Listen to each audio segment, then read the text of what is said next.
কেন্দ্রীয় বাজেট নিয়ে প্রত্যাশার পাহাড় এবার বাজেটে মধ্যবিত্তের জন্য কি সুরাহা থাকবে? আয়করে এবারেও কি মিলবে ছাড়? ভোটমুখী বঙ্গের জন্য থাকছে কি নতুন কোনো চমক? সংসদে কেন্দ্রীয় বাজেট পেশ করবেন অর্থমন্ত্রী নির্মলা সীতারামন। ইতিমধ্যেই কর্তব্য ভবনে এসে পৌঁছেছেন কেন্দ্রীয় অর্থমন্ত্রী।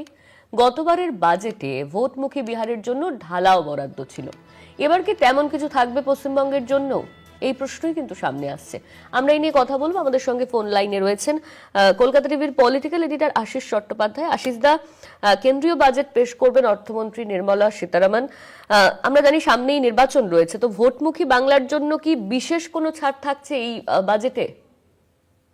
দেখো অনন্যা, প্রথমেই বলে রাখি যে যেরকম নিদর্শন স্থাপন করেছেন অর্থমন্ত্রী নির্মলা সীতারামন, তাতে এটা ধরেই নেওয়া যায় বা খুবই প্রত্যাশা তৈরি হয়েছে যে পশ্চিমবঙ্গের জন্য বেশ কিছু আর্থিক সুবিধা বা আর্থিক প্রকল্প ঘোষণা করতে পারেন নির্মলা সীতারামন। তার কারণ হচ্ছে পশ্চিমবঙ্গে ভোট, পশ্চিমবঙ্গ ছাড়াও আরো 4টি রাজ্যে ভোট হচ্ছে।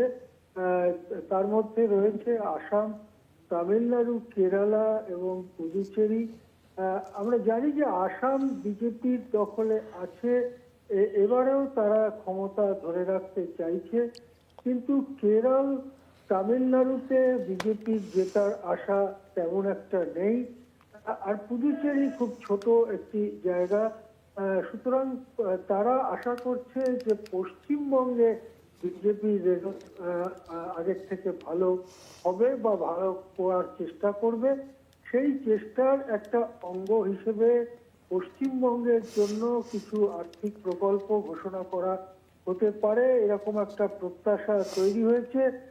আমরা জানি পশ্চিমবঙ্গের বহু প্রকল্পে টাকা দেওয়া কেন্দ্র বন্ধ করে রেখেছে গত 4-5 বছর ধরে। 2021 সালের বিধানসভা ভোটের পর থেকেই একটার পর একটা প্রকল্পে, যেমন 100 দিনের কাজ, যেমন আবাস যোজনা ইত্যাদি বিভিন্ন প্রকল্পে টাকা দেওয়া বন্ধ করে রেখেছে। সেই সব বকেয়া টাকার পরিমাণ 2 লক্ষ কোটি টাকা ছাড়িয়ে গিয়েছে। তার একটা অংশ কি এবারে অর্থমন্ত্রী ছাড়বেন রাজ্যের জন্য? এছাড়া রাজ্যের পরিকাঠামো গড়ে তুলতে রাজ্যের রেল এবং অন্যান্য যে বিষয়গুলো কেন্দ্রের হাতে রয়েছে, সেই ব্যাপারে পশ্চিমবঙ্গের জন্য কোনো ঘোষণা করেন কিনা সেদিকে উদ্গ্রীব হয়ে তাকিয়ে রয়েছে রাজ্যবাসী। তার পাশাপাশি মধ্যবিত্ত এবং গরিব মানুষের জন্য কি প্রকল্প তিনি ঘোষণা করেন সেটাও কিন্তু দেখতে উদ্গ্রীব দেশবাসী। আশিস দা, মধ্যবিত্তের জন্য কি নির্মলা ঝুলিতে কিছু থাকতে পারে? আয়করে কি ছাড় মিলতে পারে কোনোভাবে? দেখো, আয়করে গত বছর যে বড় ছাড়ের কথা ঘোষণা করা হয়েছিল, 12 লক্ষ টাকা পর্যন্ত, নতুন ব্যবস্থায় যদি কেউ আয়কর দেন তাহলে 12 লক্ষ টাকা পর্যন্ত কোনো কর লাগবে না, এবং যারা স্যালারিড ক্লাস অর্থাৎ যারা বেতন পান তাদের আরো 75,000 টাকা ছাড় মিলবে, অর্থাৎ 13.5 লক্ষ টাকা পর্যন্ত বেতনভোগ মানুষদের কোনো কর দিতে হবে না। এইটা একটা বেশ বড় ঘোষণা ছিল বা অগ্রগতি ছিল, কিন্তু এখন অনেক জায়গা থেকে এই কথা উঠছে যে আগে বা পুরনো সিস্টেমে বাড়ি গৃহঋণ নেওয়ার নিলে কেউ যদি বাড়ির জন্য লোন নেন তাহলে তার সুদের ওপরে আয়করে ছাড় পাওয়া যেত। তেমনি কিছু বিশেষ সঞ্চয় প্রকল্প যেমন provident fund, public provident fund বা পোস্ট অফিসে এনএসপি ইত্যাদি কিছু বিশেষ সঞ্চয় প্রকল্পে বিনিয়োগ করলে ছাড় মিলত। সেই সব ছাড়গুলো নতুন ব্যবস্থায় তুলে দেওয়া হয়েছে।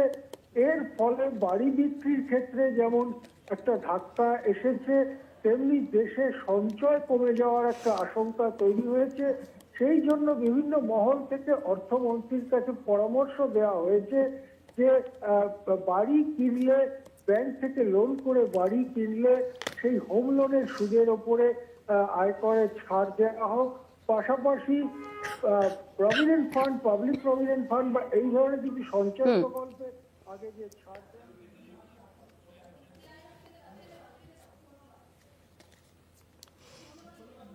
হ্যাঁ, একেবারে। হ্যাঁ, ধন্যবাদ আপনাকে।